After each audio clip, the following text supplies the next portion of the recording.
Malayalam big boss season 7 ലൈവിൽ ഇപ്പോൾ നടന്നുകൊണ്ടിരിക്കുന്ന ആര്യനും അനുമോളും മസ്താനിയും മുൻഷിചേട്ടനും കൂടിയാണ് കിച്ചണിലുള്ളത്. അപ്പോൾ മസ്താനിനോട് ആര്യൻ സംസാരിച്ചുകൊണ്ടിരിക്കുമ്പോൾ അനുമോളും മസ്താനിനോട് പറയുന്നുണ്ട്, നീ പോയപ്പോൾ പുലിയുടെ മാസ്കും ഇട്ട് ഡാൻസ് കളിച്ചുകൊണ്ട് നടന്നവനാണ് ഇവൻ. ഓ, അത് പിന്നെ മസ്താനി അറിയില്ലല്ലോ, ഞങ്ങൾ പുറത്തുനിന്ന് ആ കാര്യമൊക്കെ സെറ്റ് ചെയ്തു എന്ന് അനുമോളോട് ആര്യം പറയുന്നുണ്ട്. അതെയോ, സെറ്റ് ചെയ്തോ എന്നൊക്കെ ചോദിച്ചാൽ അനുമോൾ ചിരിക്കുന്നുണ്ട്.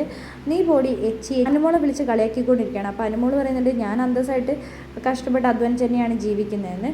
നീ ബോഡി എച്ചി കണക്ക് തന്നെ പിന്നെ പറഞ്ഞുകൊണ്ടിരിക്കുകയാണ്. അനുമോൾക്ക് ദേഷ്യം വന്നിട്ട് അനുമോൾ ഇങ്ങനെ ആര്യനെ നോക്കുന്നുണ്ട്. നിന്റെ വായിൽ നിന്ന് അല്ലെങ്കിൽ നല്ല വാക്കൊന്നും വരില്ലല്ലോ എന്ന് അനുമോൾ പറയുന്നുണ്ട്. എൻ്റെ വായിൽ നിന്ന് അല്ലെങ്കിൽ തുപ്പല വരുള്ളൂ എന്ന് തിരിച്ചാരും പറയുകയാണ്. ഒരു സംസ്കാരമില്ലാത്ത ചെക്കൻ തന്നെ അനുമോൾ പറയുന്നുണ്ട്. നീ നേരത്തെ പോയത് എന്താണെങ്കിലും നന്നായിടാന്ന് അനുമോൾ പറയുന്നുണ്ട്. അപ്പോൾ പറയുന്നുണ്ട്, എന്നെ ഏറ്റവും മിസ് ചെയ്തത് എൻ്റെ ശത്രുക്കളാണ് ഞാൻ ഈ ബിഗ് ബോസ് വീട്ടിൽ നിന്ന് പുറത്തു പോയപ്പോൾ എന്ന് ആര്യൻ മസ്താനിനോട് പറയുന്നുണ്ട്. എന്താണെങ്കിലും മസ്താനി ആര്യനൊക്കെ ഇപ്പോൾ നല്ല സുഹൃത്തുക്കളായിട്ടുണ്ട്.